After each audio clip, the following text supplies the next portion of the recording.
Hey, I'm Steven. And I'm Joey. And we are in Anberlin, and you are watching Infectious magazine. Now, I first really fell into your music back in Warped Tour in I think 2007 or 2008, before I even started the magazine. And I've been kind of following it casually, but then I saw you live and I was just like starstruck. I don't know if that's the right word, but I was just in awe of your performance. So what band, if any, had that impact on you that it was just seeing them live that kind of like did you in?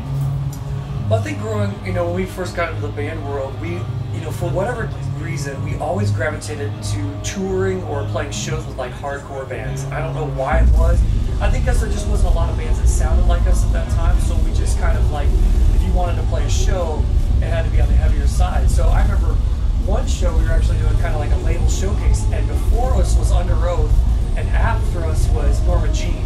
And so it was kind of like, if we didn't assimilate to having such an intense live show, we would just come across like bored, because both those bands are so like, intense and aggressive that we needed to like up our game to be able to kind of stay consistent. And so when we kind of broke out of that mold and Anberlin got signed, we stopped touring with bands like that. We never stopped that intensity, that aggression, kind of that energy. So even though we played kind of more slower music comparatively, we kind of always kept up that live performance. Agreed. Okay. Whenever there's more than one person, I'm always like afraid of the other person. That was very explanatory. It was great. But did it make sense? Yeah. Okay. Yeah. And like I said, having my first real introduction 7 or 8 years ago, and then now conducting potentially last interview, it's difficult not to be nostalgic. So what memories or feelings of nostalgia does this tour in particular bring up for you? For sure, 07 and 08, we had so much fun on that tour, and it was such a moment when you get to your first date on the Warped Tour and you watch videos of it, you watch TV coverage of it, you've seen posters everywhere, and then all of a sudden you're part of that. And basically camping with your best friends for an entire summer, it definitely, you get to a venue and you'd be like, oh, I remember this place. I remember, all, the guys pushing amps up this huge hill, and I remember our tour manager jumped that wall and hurt his knee, and it's funny, it's great though. It's definitely a nostalgic moment getting to every venue and seeing the progress of the show being set up every day, and going through what you have to go through every day, lunch lines, and playing a show, and it's hotter than you can imagine. It's fun. I know, as much as I hate to, we have to touch on the fact that you guys are having your final tour and album coming up, so can you just tell us a little bit about that and what to expect?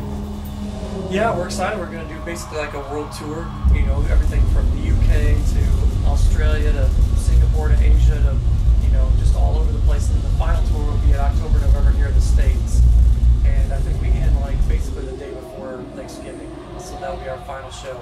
But yeah, we're really excited about it. It's just, it's great to be able to write the book where we write the ending, as opposed to where the ending is written for us and somebody gets mad at somebody and there's anger and frustration and then somebody just ups and leaves and it's just over. It's awesome to be able to we get to choose what happens next. And so it's a decision we made last October, and as a band we kind of just basically said, here's let's do it like this, let's play it like this. And we all have our several of us who were the ones that kind of initiated the conversation, all have our reasons for why, but I think collectively we all feel like it's the absolute right timing and this is it. And we want to do right by the fans. We're not one of those bands that are just kind of like, oh, but let's come back in 2 years, or let's do a reunion, or let's this is just a hiatus. It's more like, why not leave with a legacy where it says we gave the fans everything we possibly could the last year, and leave it at that. We feel like we've had an amazing run. We're so very excited, and to be able to have had the memories and the moments that we did as a band, and why not look back with that with utter joy, as opposed to saying oh well, I'm not making enough money, so let's just try to get the band back together, or oh, we made the wrong decision, guys. It's how about we make a calculated decision, think this all through, and have a date. The record was different for sure. It was fun though. We went into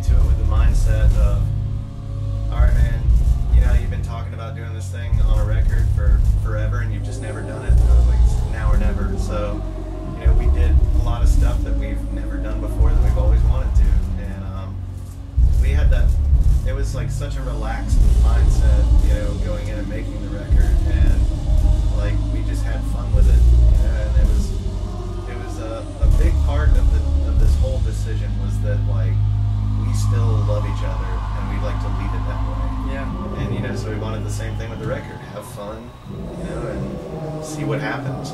It's gotta be kind of a freeing way to record, right? Because you know, like this is it. Like we can pretty much do. Oh, Yeah. we did. What we want. Yeah. We did. Yeah. It's really cool. And just over the years, you know, your music has really matured and developed, and I'm always like impressed and hooked with the songs. So looking back over the course, what would you say has been your proudest moment as a band and individuals? Sorry.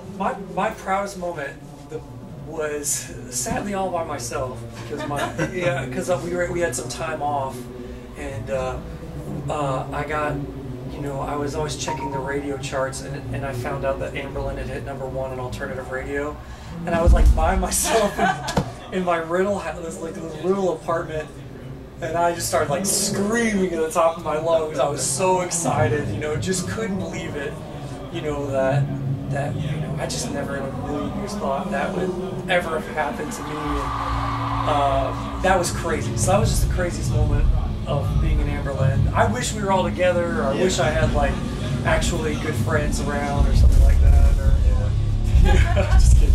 But just like somebody to share it with, instead of like making phone calls, you know, like guess what? Yeah, you know? and then like they don't answer, so you're just like, that's Like not the seriously, same I'm as not like- leaving a voicemail. Yeah. It's a big moment. Call. Yeah, exactly.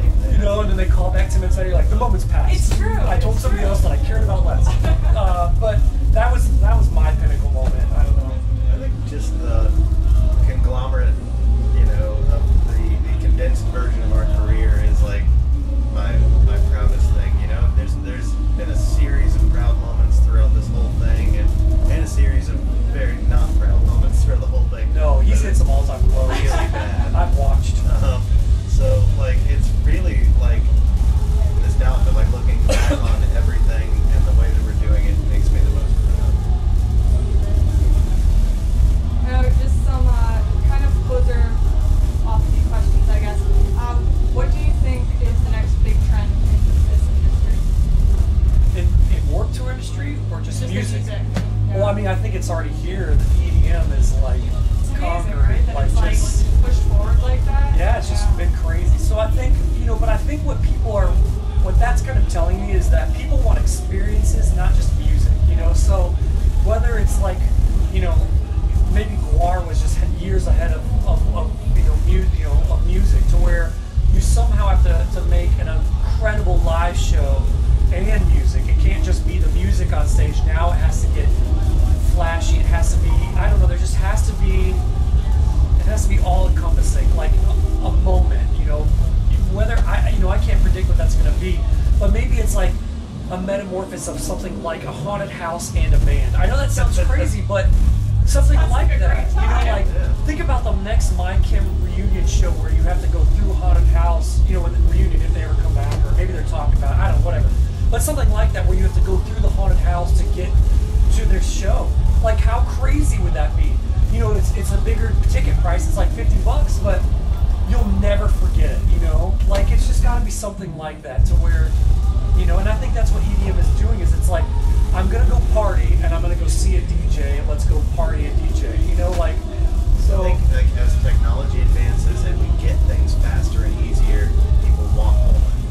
And people expect more. And so, I mean, because they've already seen your live show on YouTube, you know, so it's not like, you're not surprising them, you know, it's not like the 70s or something where, like, you know, you don't even know what Eric Clapton looked like. I say that because there's a poster of Eric Clapton in the 70s, but you don't even know what he looks like. You've never seen his band perform. Well, that's not the case today. It's like, you can already judge what the live show's going to be like because you've already seen it, you know? So back then it was word of mouth, like, you've got to see this guy, you've got to hear this guy, and or like live, they're just incredible. you know, say they that to sound- somebody now, they just Google somebody, Like, hey, and watch 100 videos. oh yeah, it's okay. The singer's off key and they don't really move around much. The light show is unimpressive, you know, on this tour. I've already read the set list on setlist.com, and I don't enjoy it because they're not playing my favorite song, and you know, I don't like his outfit, so I'm not gonna go. You know, so it's just got to be like, you know, an amalgamation of just tons of different things to excite people to get back into music, to live music anyway. I just probably gave my Kim the best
stage of running around.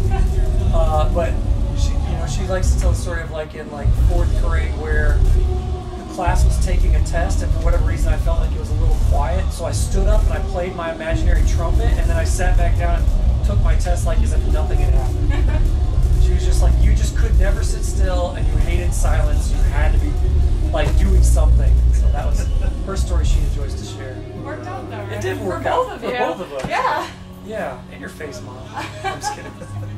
Love you, Barry. Love you, Barry. You're a saint. And then is there anything else you'd like to add? Oh, wow.